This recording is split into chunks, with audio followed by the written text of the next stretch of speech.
Welcome to the Tales of a Red Clay Rambler podcast, featuring interviews with culture makers from around the world. This is Ben Carter. I'm going to be your host. If you'd like more information on the show, please visit our website, talesofaredclayrambler.com.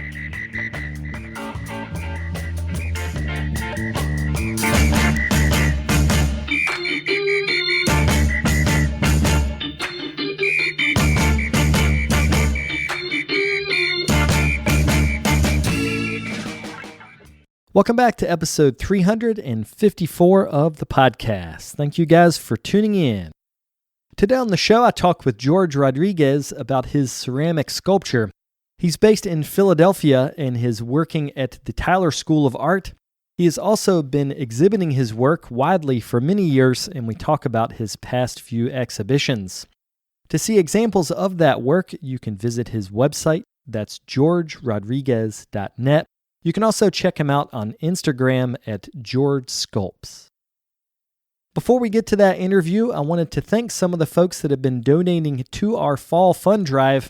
I specifically want to thank Aaron Rachadel, Donna Forst, and David Harding for their recent contributions. Every contribution that is made by a listener goes to support the production of this show, so a big thanks goes out to them, as well as all of the other folks that have been donating to the podcast. If you'd like to get involved yourself, you can do that at talesofaredclayrambler.com/donate. Without further ado, we'll get to the interview.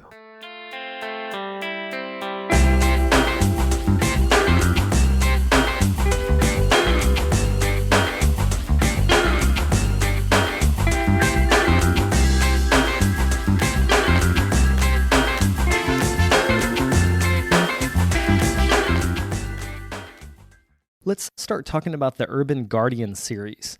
That series was, well, I want you to describe it, but one of the two main figures was the rat and the pigeon. So can you talk about what those animals signify? Yeah, so I started with the Urban Guardians as I moved to Philly.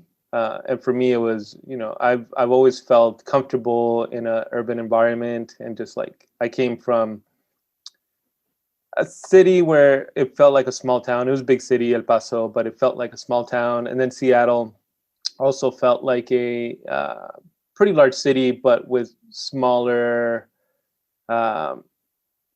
communities within that larger space. And Philly, for the first time, felt like I was a part of a bigger space, with a lot of strangers, but I still felt like the energy of Philadelphia brings you in. So when I started working on the Urban Guardians, the pigeon and the rat specifically, I thought of those animals as these very resilient animals that make up kind of the flavor of the city. They're gritty, they're can seem pesty, but they're so vital to just like the movement and the people and how we interact with each other. So I wanted to make these figures larger than life and present them in this regal fashion as guardians to this, place of a lot of potential and just community. Yeah, just let them shine a little bit more and not be looked down upon in a way. I've noticed that a lot of the times you depict an animal, you're taking almost like a statuary pose with the animal. So the animal's raised up on its back legs. It's standing tall, almost like a guardian. And I mean, I guess that's the name of the series. Can you talk about how looking at older statuary and traditions of statuaries affected your work? Yeah, so I really like, a lot of the time why they are sitting on two legs is because I'm really trying to personify all these animals and give them human characteristics. And I've always been fond of just temple guardians and that kind of statuary that depicts a place of purpose. So just upon research in different countries, different parts of the world, and just how people utilize these animals to just signify something important has or is happening in this one space. So every culture around the world has that sort of depiction. Either it's a animal or an animal-human hybrid, but there's always this like, I don't know, there's this quality about animals that we mystify in a way. Like we know their characteristics, but we don't really know what's happening like in their heads. We can guess, right? We can say like, oh, this type of habit is because they need to mate or need to eat or need to survive, but we don't actually know like why animals do certain things, but we see them through our lens. So I really like that, paired with just like historical context. Um, I think that one of the reasons that I look at these like older statuaries is because they have withstood the test of time. Like they're still around, they're still highly regarded, and I really, I love that about those. I don't have a specific one that I'm thinking about, but there's so many. I think about the traveling I've done in East Asia. There's often temple guardians, and it's these things that were made so long ago that they've started to wear away just a little bit. So like there's no more sharp edges. Like everything's a little bit rounded just by the rain, by smog, depending on the city. Mm-hmm. And there's a quality to your sculpture that is interesting in that a lot of the colors are saturated. They're bright, like the way you decorate them, but they seem old. They seem like they're both from our time and not from our time.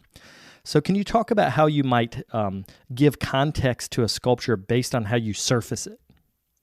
Yeah, so I feel like a lot of the sculptures that we see now were probably painted at one point, right? You were talking about how they've been softened with time, and I feel like the time has also removed some of the pigmentation for a lot of these sculptures. So, and seeing like renderings where like, oh, we think this civilization had these bright blues and these whites and these yellows. So with my work, I often try to research, if I'm trying to depict something that's coming from Korea, or maybe a hybrid that's coming from like Korea, but then a little bit of Turkish influence, and I'm trying to like mix that up, then I'll research those areas and figure out like what colors were used for what purposes, and make sure that I can incorporate those colors and incorporate that meaning into the work. But I do like to patina everything with a little bit of like antiquing. So I do a black wash over the entire work and leave a lot of the clay exposed. And I think that earthiness just like comes through um, and mutes it enough where you can still see the color, but it's not overpowering like plastic, right? Like sometimes too much color can seem like fake. So I wanted to feel organic and from nature in a way. One of the things I thought that was interesting about that Urban Guardian series is that you had interaction with the audience. Like you had made figures and then you'd made heads separate. So you could put like a luchador head on the rat's body. Or I think one of the other ones was a skull head. So I was looking at that work and I thought like, what a leap of faith as an artist that you're going to make physical interaction of ceramic objects over a concrete floor. Like when I was watching a video, I just kept thinking, oh my God, that floor is concrete. They're going to break all this. So can you talk about why that interaction was important? And then also, how do you set that up in a gallery, like from a practical standpoint, so that things don't get broken? Yeah, that's things get broken. At first, I have to just be like, things get broken. That's part of being a clay artist, right? It's a strong but fragile material. And I don't know, for me, when I thought of that idea, I love audience participation and engagement. So I wanted people to do a couple things, invest a little bit more time in the decision making. Like I can make a sculpture and put all of me into it, and come up with a story and come up with a form, and just like present it to people as a finished idea, and then you can reinterpret it however you want. But by giving people parts, then they also become the artists in a way, right? So you get to make the final decision of like, oh, this is how I'm feeling. This luchador head looks good on a Venus of Willendorf body. Like this is personifying me. So I want these two to blend together. And then the same other person or another person can choose the same head but a completely different feeling with a different body, right? So I wanted to empower people and give them the opportunity to like be playful and just like make that decision. This was all happening. I had this idea for probably a year and a half now where I wanted this interactive changing quality. But it was also started happening during all of the removal of like Confederate monuments. So I started seeing all these like monuments being torn down, and sometimes like the head would be the first thing to go because you remove the head, you're removing some identity. So it was interesting to be like, I'm making these like headless figures, and what does that say in the current time of like giving people an option to create their own idols or their own statuary. Um, so I played a little bit into it, and then the just like the participatory aspect inside of gallery space. I When I first started, I felt intimidated going into a space. Like I couldn't, you're not supposed to touch the artwork. You're not supposed to really interact. And there's this stiffness that comes in going into a gallery. And now that I've been working for 10 plus years or so, um, that's starting to melt away. So I wanted to give people the option to like disarm a little bit and have that power in, the gallery space is there to serve the people that are patroning the space. So I wanted to give the patrons and the viewers like a little bit of power. So sometimes the viewer can move the head, sometimes they can direct the gallery person to move the heads for them. So it plays in different ways. How does it work with selling an object that's multi-parted like that? Like, were those for sale? They were for sale, and every part is individual, right? So like you would purchase a head and then you would purchase a body separate, or you can get a headless body, or you can get a decapitated head, whatever. Like, so it was kind of like a mix and match type of show. And it's weird because it's new for me also. And I was like, is this a good idea? Should I even present it? Like, what am I doing? But I had so much fun, and that was like a big part of it. I don't know, I made probably 20 plus heads that could be changed around, and a lot less bodies. But every time I made a new head, I'm like, oh, who's this character gonna be? And I really tried to like switch it up a little bit. A part of your education or your life experience is that you had a travel fellowship. Maybe was that 5? No, that was longer. When was that? That was 10 years ago. That was 2010. And you traveled, I think, I didn't write it down, but was it 26 countries in a year? Yeah, in the span of about 10 and a half months, 26 countries in total. In some countries I spent like a day and a half to 2 days in, as I was traveling through, like the Balkans. The Balkans were a place that I didn't expect to travel in, but I met a fellow traveler in Korea. We bonded for like 3 days. He was on sabbatical from his job, so we decided to like meet up in Italy. So like, okay, I don't know this guy, but he says he has a car. Let's meet up in Italy and see what happens. And I've like worst case scenario, I'm in Italy and I'll figure it out. So I flew to Italy to Milan, and then I took a train to Trieste, and we met up, and he showed up, and then we like traveled the Balkans for a month and a half, just like doing traveler things, which was great. But that experience was just like so formative of me as a human, not just an artist, but like as a human, just getting that experience to see the world and see people's the way people live, and just like different cultures that are out of my immediate realm of knowledge. So as you traveled, did you feel like that you were making connections, like this country is similar to that country, or did you feel like there were actual 24 unique or 26 unique experiences? I think those connections came after traveling, but during they felt separate in some extent. I think the unifying factor that I got right away is that people are wanting to connect, from every culture, from every country, They just want to connect and be helpful and show you the things that they love, right? Like I had so many encounters with strangers where they're just like, oh, try this food. Even if we weren't speaking the same language, you can kind of feel like, oh, let me show you this place that I really enjoy. Let me take you to a restaurant that I really like. And that was pretty consistent throughout my entire experience.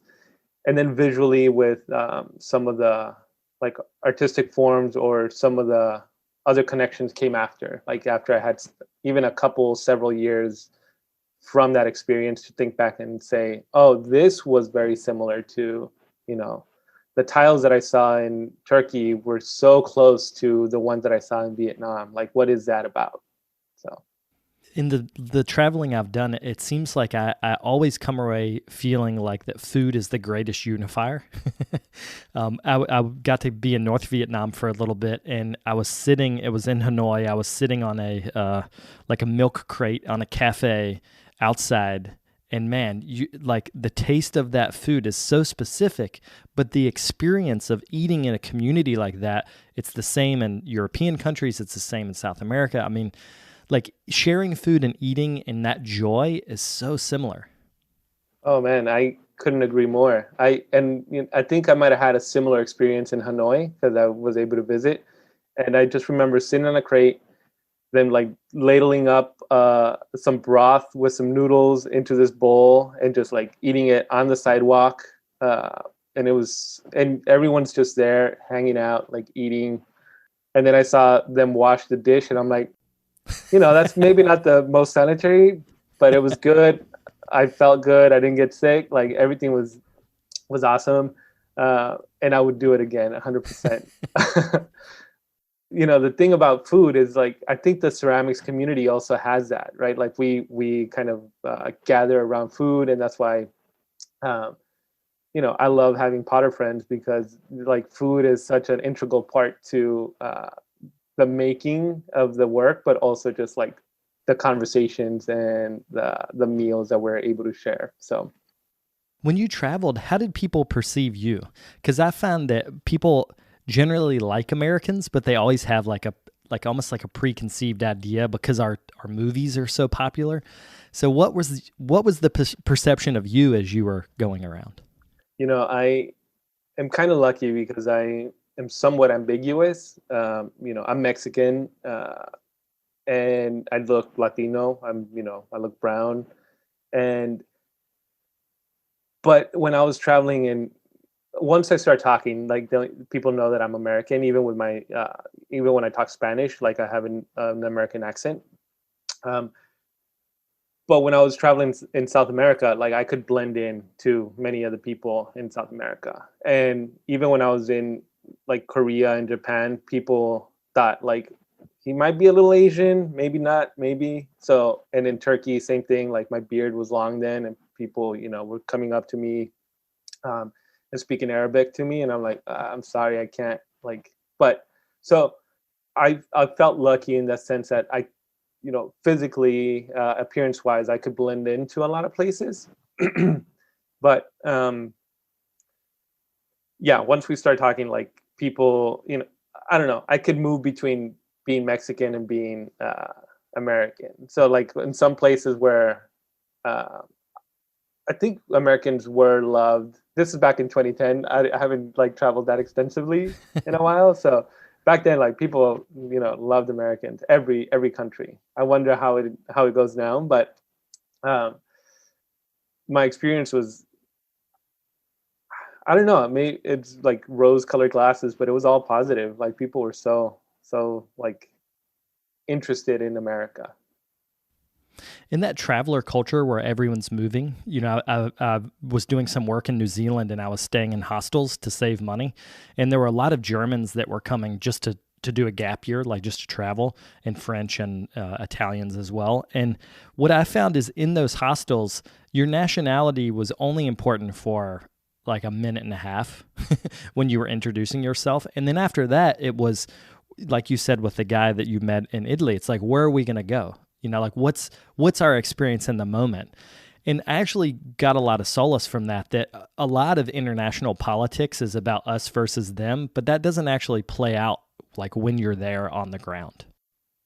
Yeah, and and I think a lot of the messaging that we get is that us versus them is coming from just like experiences that we don't have firsthand, right? So it's like people will share their worst things that happen to them. Sometimes they'll share the best things, but often it's like those worst things that like they carry, so they need to unload, and that's what we're like taking in. But I 100% agree. I stayed in some hostels, I camped, but you could form a small like grouping and community of people in a hostel very quickly, just because everyone's in the same boat. You're in a new place, you're just trying to explore and connect, and sometimes it's easiest to do that with um, people that are searching or seeking the same type of like input and experience than to go up to a local and be like, let me disrupt your normal day-to-day. So yeah, the introductions were just like, I'm from here, I'm from here. Okay, cool. Let's go. Let's grab a drink. Let's go eat something. Let's go explore. So How long after that year of travel did that start to inform your work? so it took probably it's still informing my work. I feel like I'm feeding off of that. What is 10 years now? Um, but it took probably like 3 to 4 years before it started to emerge and like really directly correlate to that experience. I felt that after that full year, it was this time of like absorption. I was a sponge. I was just like taking it all in, um, and then when I stopped traveling, I moved back to my hometown in El Paso for about a month before heading back to Seattle. Like I got this grant, the Bonderman Travel Fellowship. I spent every penny. I just like had enough money to fly back home, and I was like broke. So I spent a month like getting enough income to just like be able to move back to Seattle because I had a residency lined up then. After that, like moving back to Seattle, I was just like scrambled brained. I didn't know how to make sense of anything. I felt very unstable. I wanted to just keep traveling and keep moving. Like there was this moment of just like, I'm stuck now. Like what's happening to me? Um, so then I reverted like internally and started to make a lot of self-portraiture type of work. And that was one of my first shows was just at my gallery, Foster White, was just a self-portrait show. Um, and it was just, me trying to make sense of like, who am I? What am I doing? Before any of the travel connections started to come out. One of the things that I like is that you often address the ideas of identity without necessarily having it all be self-portrait. Like I was thinking about this show, which I can't remember the name of this, but you had Tia Katrina and Uncle Sam that were both 9-foot tall figures that kind of were the vanguards of more figures that were in the background as you walked into a space. And, one set of figures was about Mexican identity. The other was about American identity. So can you talk about how you deal with identity, but do it through sculptures of other people or other characters? With that show, with the Tia Katrina and Uncle Sam, that was Where Is Our Exile? And that was back in my hometown at the University of Texas in El Paso at the Rubin Center. And for me, I created that work specifically for that space. Like I created the two larger figures specifically for that space because El Paso is on the border with Ciudad Juarez in Mexico. And even though they're not like a image of me, they don't have my face, they're still a representation of me as a person. The Tia Katrina being Mexican and like growing up with Posadas, Katrina skeletal figure, who's this like amazing printmaker from Mexico. And then Uncle Sam growing up around those like, we want you posters. And like, I have family in the military and just like having that identity of the American, what is it? Like American machismo. There's like macho-ness in Mexican culture, but then there's also that kind of same feeling in American culture. So I'm growing up with like, I find myself as these two identities very present and very equal. So I wanted to depict that in that show. It's like a it's a portrait of me, but it's also a portrait of the border and the community that formed me. Um, Now, the other figures behind these two were they're what I call the sanctuary figures, and they were in response to the 2016 presidential election, and that was a time when a lot of my friends and communities were being marginalized and villainized and kind of like made to be seen as an other. So there is one self-portrait in the mix, and then the other figures are not me at all. They're like representations of different groups of people seen through my lens.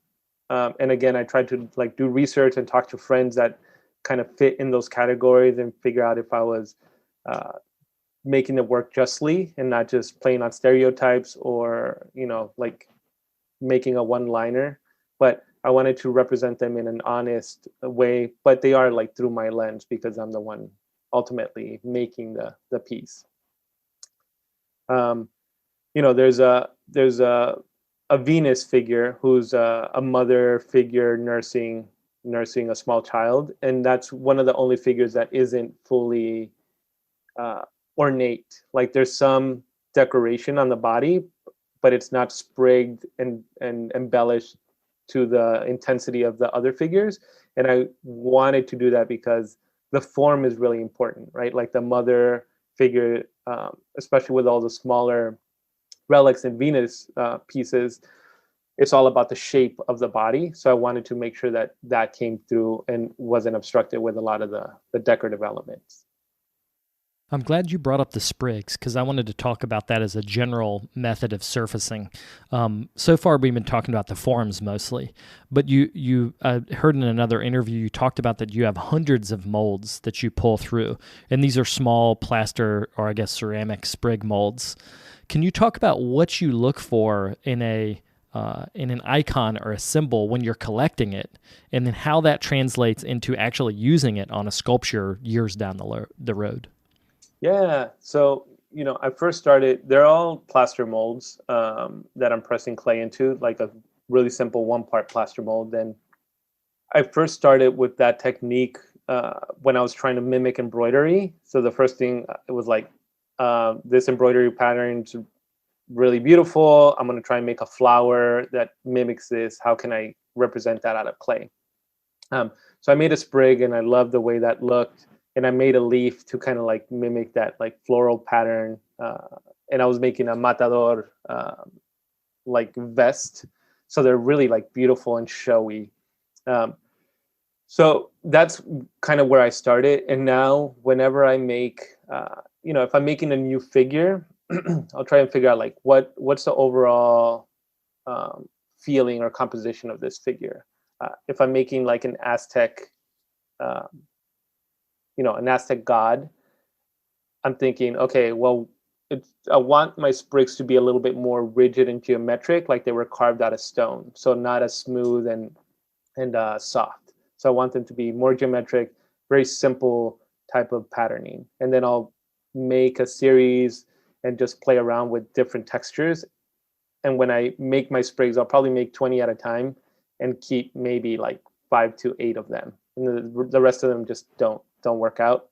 And it's kind of like sketching them by actually making the mold, because then when I apply them, I want to make sure that the patterns that repeat work well together. Sometimes they don't repeat well.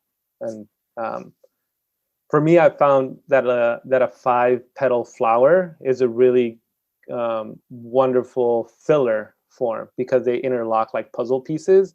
Whereas if I have 6 petals, then they start to create more order in a way, like they line up in lines basically. So you're adding these sprigs, which appear to be maybe 1/4 of an inch thick to 1/2 of an inch. You're applying those to the surface of sculptures you've already hollow formed, like I guess either coil or slab build. Is that the way you make the form? Yeah, so I typically slab build everything. So once you get all this together, like these sculptures are super heavy, I would imagine. So can you talk about working in parts and segments so that you can, the practical part of making something with this method and firing it? Yeah, so I use a very groggy clay. That's the first thing because, as you mentioned, I'm applying the sprigs to the surface. So my slabs are between a quarter of an inch to half an inch thick, depending on the scale of the work that I'm making. They don't typically exceed half an inch, as I'm building. It's more about timing than the thickness for me. Um, but I am applying these sprigs, and sometimes the sprigs can be 3/4 of an inch. So if we put that together, we're getting close to, like hovering around 2 inch thickness for some of the pieces, which is a lot. Um, but the clay is so groggy that it allows it to dry in a good way. I use Akio Takamori's old clay body, which is just like so forgiving and so wonderful. But when building these, if there's a big kiln, so I'm at the Tyler School of Art currently, and they have this wonderful car kiln that is about like a 5 foot interior of height and then a really big length. So I want to make something that's 5 feet tall, right? I want to use that kiln to its full potential. So if I'm making something bigger, I'm going to make a 5 foot section, and then I'm going to add the bigger thing onto the top of that. But um, I've learned over time to just like build a wooden cart that's the same height as the kiln, or if there's like like, well, I don't know what they're called, but those carts that like move up and down, uh, those Like a hydraulic jack? carts, like a jack. Yeah. Um, but I typically try to build on a cart that's the same height, and then build on sheetrock, because then as I like make the work, I can just roll it over and then slide it in. So there's very little lifting, at least in the initial stages. Um, Now in my studio, my kiln's smaller, so then building in sections is a way that I've just learned to operate. So you put grog on the kiln shelf, grog on the cart, then the drywall, Hmm. then you build on top of the drywall, then you fire the drywall, and then that just disintegrates, and then the sculpture is there. Is that the way to go? Yeah, definitely. And there's some burnout because the drywall has paper. It's like paper coating on both sides, and then just like calcium in between. So the nice thing about drywall is that it doesn't it crumbles apart, but it doesn't settle. Like it keeps a dimension, so the piece doesn't move. The drywall around it just like cracks, and then after the firing, I can just sweep that up and throw it away. Um, and that's important for pieces that I can't lift up. If it's if I'm making a big head that just has like a very wide base, that's something that's like I can't easily lift up by myself, then it'll go on a drywall and I can just slide it. If it's something that has like a handle on it, right? Like if it's a standing figure and I can reach maybe between the crotch and like pick it up, then that's easier to pick up and move. But otherwise, drywall's been a savior for sure. There's something about that scale interplay where you as the maker, the object becomes bigger than you, which is interesting. I always thought about that as like a show of strength, like, oh my God, you can make something 9 feet tall. But then I saw, I think it was in the PBS Storytellers episode of Craft in America, there were some pictures of you. I think it was there. Maybe it was a different video interview, but there was a picture of you as a child. You were probably 2 or 3, and there was a piñata that was much bigger than you. And it made me think about the scale in your work as something of awe and fascination as opposed to power. So can you talk about scale, like working at large scale, and what the content of that is? Yeah, that's great. There is a little bit of power to some extent, but I think it's more so like I can do this. I have the ability to be able to make and engineer something of this scale, right? Like the thing that I love about clay is that it'll tell you have to be patient with it at that scale. I mean, anytime, but at that scale because it needs to be able to support itself, right? I can be impatient sometimes, especially when making things, and the clay won't let me do that. Once I get to 2 feet, it's like, okay, I'm done for now. You can't add more, or else it just collapses. And I know that because I've collapsed way too many things, right? Just like not being able to wait. Um, but yeah, I grew up with piñatas that were my height, and that was just like, something that was part of growing up from like when I was 2 to probably in my teenage years. I never really put that together. I'm glad you caught that. But I have made piñatas out of like clay that I'm trying to recreate that same type of feeling that I was when I was a kid, right? Like I'm standing next to this thing that is um, intimidating to some extent, but also like I still kind of have like the power over it. Like it's intimidating, but I have control in some sort of way. And maybe making large scale work provides that. Like this thing is big and I love interacting with it, but ultimately, like I still have some control. And there was something about those images of yourself as a child too. They were images of your family. That when I saw the piñata, it was, I think this one was like a man. It was like a standing figure. And I started to see similarities between that form and your sculpture style now. And it just made me think about the things that we take in subconsciously when we're children that is just, it sets our preferences, but we don't choose that. That's just like happenstance. So you grew up in El Paso. You grew up in a house of, I think it was 4 sisters, right? Hmm. Yeah. And then your mother. So can you talk about the balance of feminine and masculine in your work? Because I was thinking specifically about the Tia Katrina and the Uncle Sam, like it's 2 sides of the same coin in terms of Mexico and America, but it's also masculine and feminine. So can you talk about that as you've developed as a man and as an artist? Yeah. So, I'm really grateful that I grew up in that like household that was just full of love and nurturing with my sisters and my mother.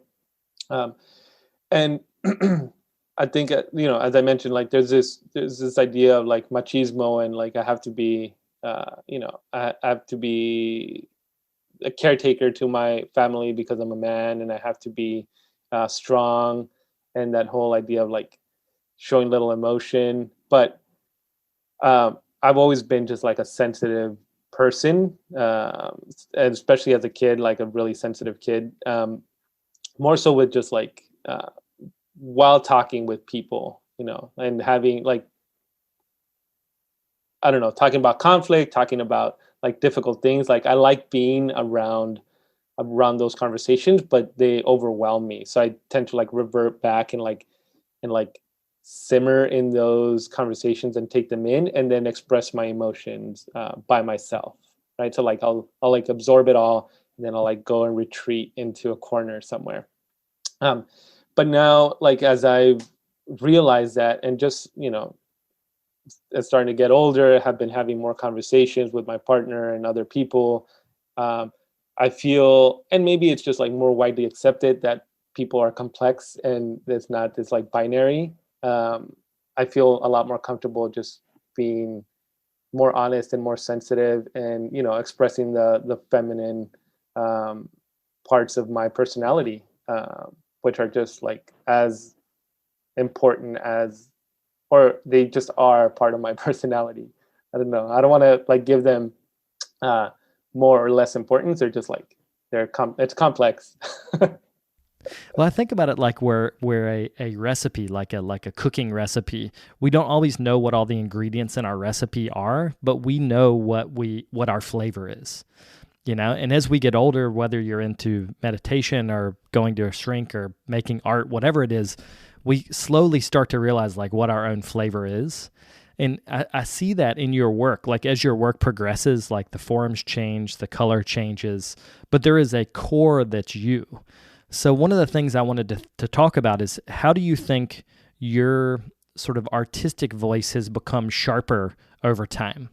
Because you make a lot of work, like you're very productive, but content-wise, it feels like you're sharpening the head of an arrow, like you're getting more and more pointed.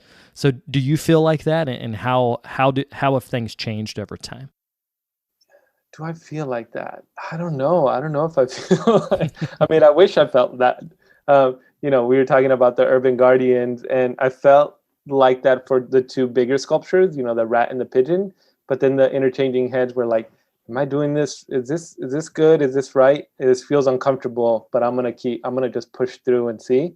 And I feel like that's one of the things that has continued, that I don't know if this is gonna work, but I'm just gonna push through and see what happens. And there's definitely been, bodies of work that I've shown at a gallery, which basically means like they're finished. Okay, if I'm showing them in a gallery, then they must be done. Um, but then looking back, I'm like, I wish I had a little bit more time, or that idea wasn't fully developed.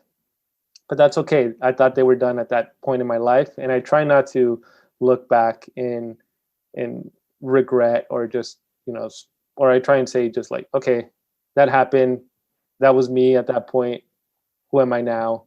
Um, so I'm hoping that, maybe I'm doing a lot more research now to try and negate that feeling. So maybe that's the sharpening of the arrow. The research has really helped me make decisions that I feel strong about. That's a good point about once it gets to the gallery, because I'm seeing your work finished. I'm not seeing your work in process or in the studio. I'm also giving it the benefit of the doubt, like, oh, he has a genius plan going on here, which I think sometimes the gallery gives it that. I wanted to actually talk about the last show, or the show in Philadelphia at the Clay Studio, which was the flower, the niche, and the memory. Or you can say it in Spanish. My Spanish is so bad that I'm going to skip that part. La flor, el nicho y sus memorias. And that was, and I wanted to make sure that that title was in Spanish, because there was a translation of it at the Clay Studio, but when I proposed the show in conversation with Jennifer Swilling, I'm like, I want the show title to be in Spanish. And for me, that was, I'm new to Philadelphia. I've been here about a little over a year and a, almost a year and a half, I guess. And but a lot of that was under lockdown, so I didn't really get to see the city or experience the city. And this is the first time that I show on the East Coast, I believe, with a solo show. So I wanted to, present myself with like my Mexican flag forward, but also to, the clay community and the clay studios nationally, including in Philadelphia, like they're not as diverse as they should be.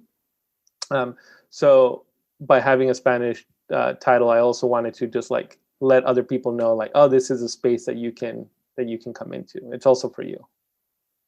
With that show, you walk into what's they call the Bonovitz. I think it's the Bonovitz Gallery. I think it's that. It's almost like a corridor.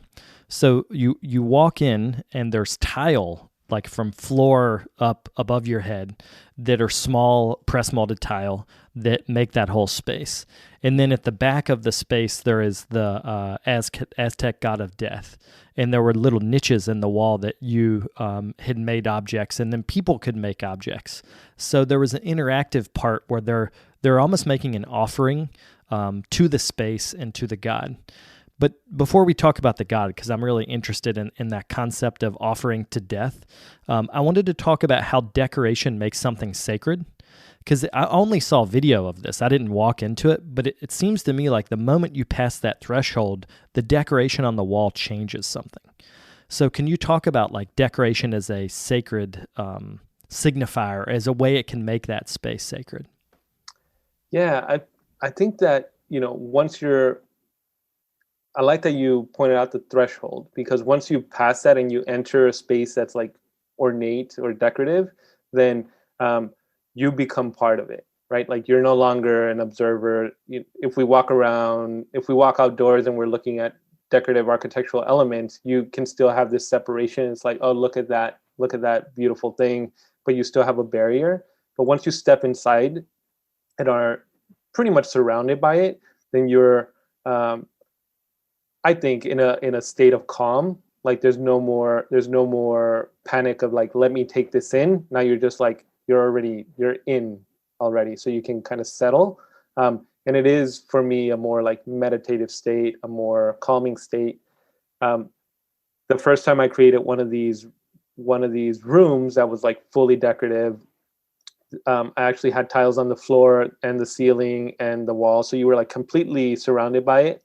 Um, the goal for me was that you could go in and you might look at an individual tile, but you're really just going into a space to like feel the energy of a space and like feel yourself within that space. Like, I think that once you're in there, you're going like back into your head instead of like outward, which is great.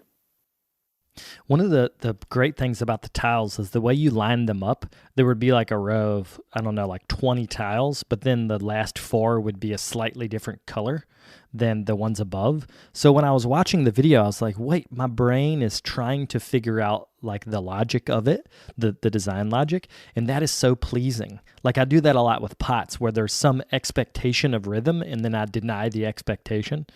So what can you talk about that? Like how do you do floor to ceiling tile, but make it interesting so that your brain doesn't just like accept it in a second when you see it? Yeah, for me, the layout, the composition of that space specifically was there was logic to it in my brain, right? Like I'm coming in and creating a design that I think is not not the same all the way around. So the tile would look the same, but the color would be slightly different. So your brain's already like grouping them together, but then that slight difference is like, okay, like you said, wait a minute, like what's going on here? But then if you are able to step back, when you're in an intimate space, you have all the information so close to you that it's hard to like see the bigger picture. But if you were able to step back and look at it, you could see that there is like a pattern to the work. They kind of mirror each other. Or I think for one of the walls, I created this ascension, which was a kind of a triangular form, pyramid form, that was more like earthy red that led to a yellow space above. So it's like earth and sky. So, but it's hard to see when you're so close to it. You need that kind of like you need that space with the work. Can you talk about the god figure, the Aztec god of death? Can you talk about how you learned about that and then what you think that represents in that space, in the clay studio? Yeah, so Mictlantecutli, I pretty much started to do research on that figure once I knew that I was planning on having a show in that specific space. So Mictlantecutli was made for the clay studio for that specific time. Um, and that's because that exhibition happened in October. The end of October, pretty much the beginning of November is Dia de los Muertos and All Saints Day, and it's just like a remembrance of people we love and lost and our ancestors. So I wanted a figure that was a little intimidating. He has a skull face. In depictions, he has a necklace full of skulls as well. Um, but I wanted this figure to like represent death, and kind of remind us that that's a part of being alive is death. But also hopefully not be intimidating to the viewer. So the figure has eyes and they're pretty soft. They're like still full of life.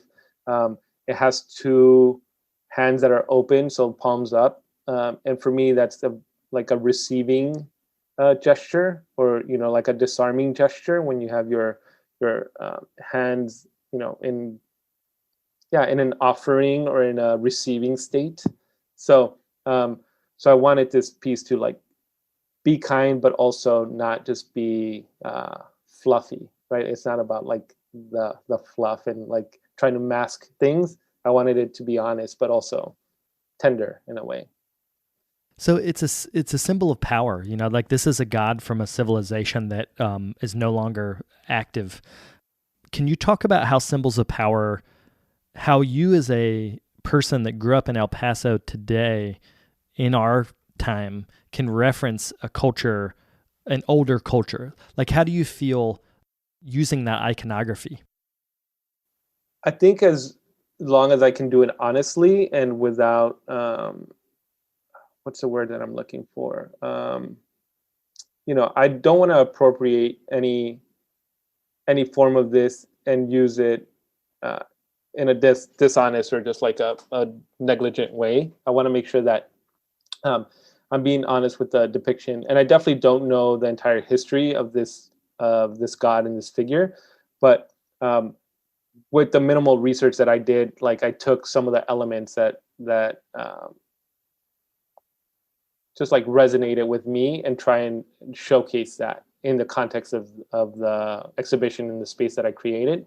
Um, so I feel pretty good about like being able to take that and just say this is my interpretation. This is through my lens, and that's something that I do with a lot of the cultures that at least with this Aztec god. Like I'm Mexican. I feel part of that culture. I feel like that's my history.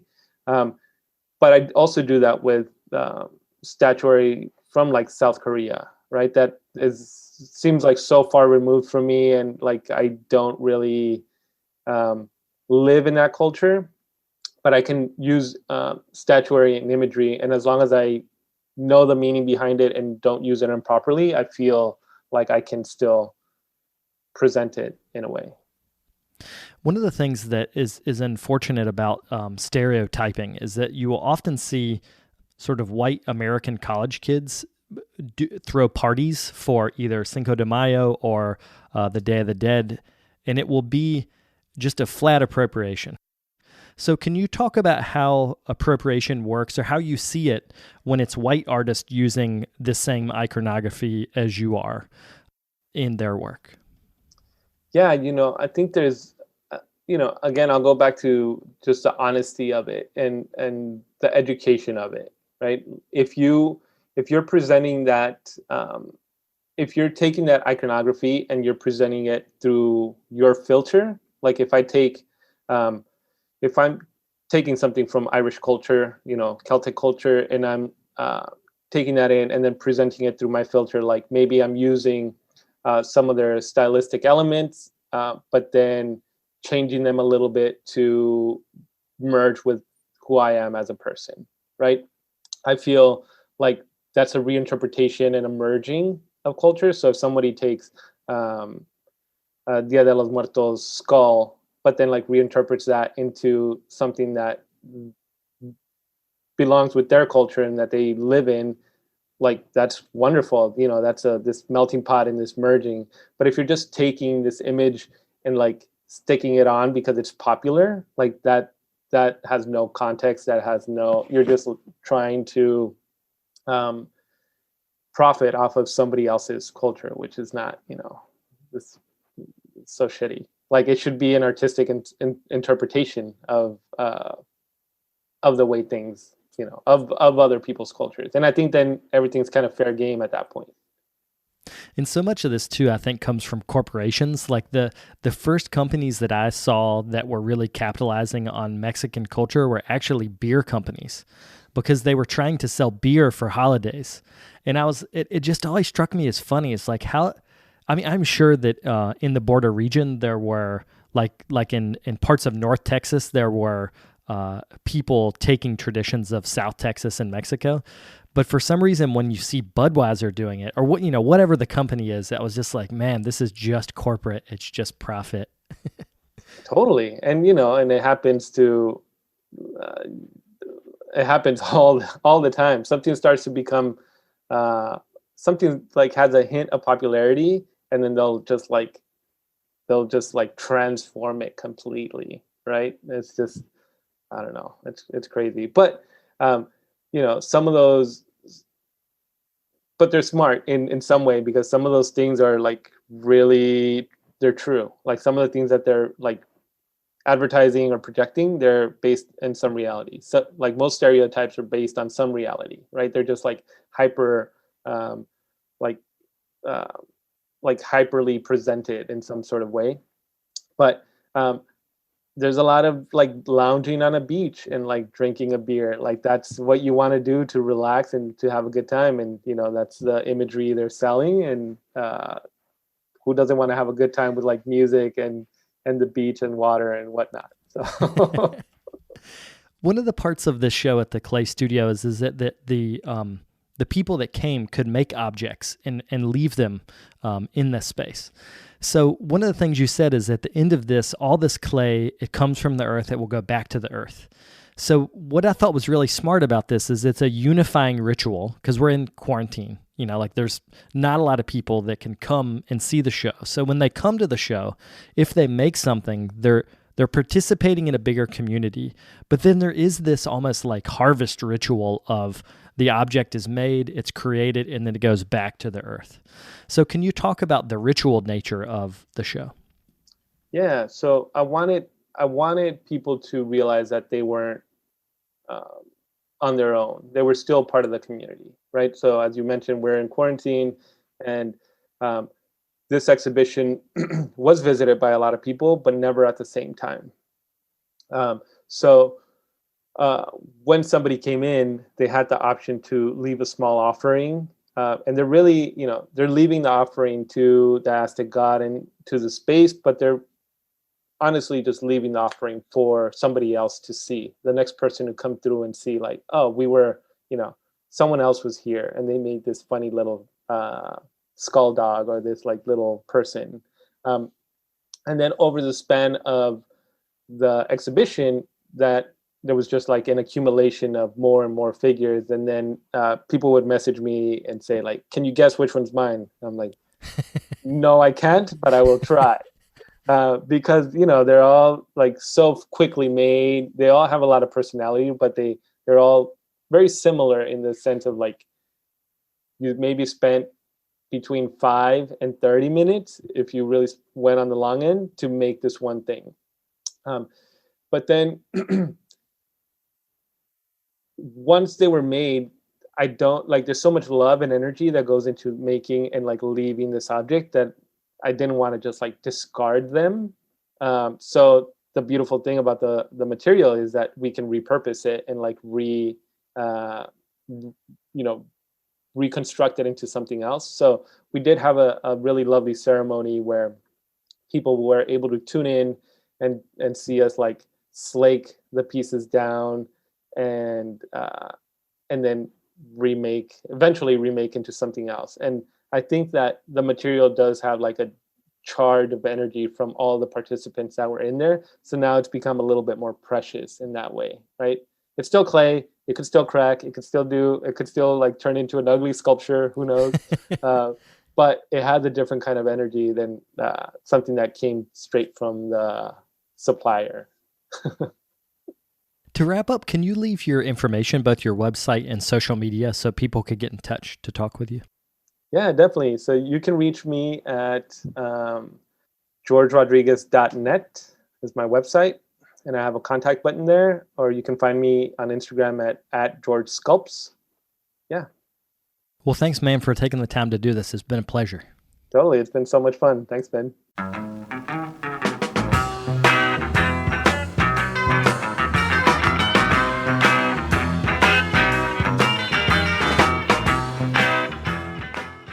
I'd like to thank George for coming on the show. It was a pleasure to chat with him about his work. If you'd like to keep in touch, you can do that through his Instagram. That's George Sculpts. Also wanted to wish everyone a happy new year. We did it. We made it through 2020. So I wanted to thank you for spending some of your time with me, talking to the guests that are on the show. I feel so fortunate to be able to talk to the folks that I do. So thank you guys for being a part of the Red Clay Rambler community. I'll be back next week with another episode. Thank you guys for tuning in.